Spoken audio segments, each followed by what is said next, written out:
ডায়েটের জন্য হোক বা বাচ্চার স্কুলের টিফিন বা সন্ধেবেলা কিছু হেলদি খাবারই হোক না কেন, এটা কিন্তু ভীষণই একটা সুস্বাস্থ্যকর হেলদি খাবার।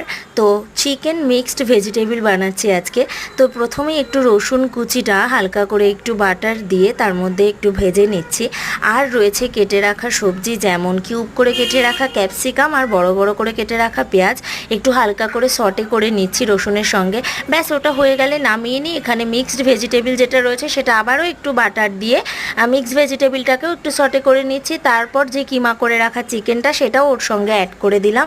তারপর পরিমাণ মতো নুন দাও, গোলমরিচ দাও। আমি কিন্তু এখানে তারপর এগুলো হয়ে যাওয়ার পরে একটু সয়া সস আর টমেটো সস দিয়েছিলাম। তাতে করে কি হয়, বাচ্চার যখন রোল বানাবো ভেতরে এটা দিলে এটা কিন্তু আরও ইয়াম্মি খেতে হয়ে যায়।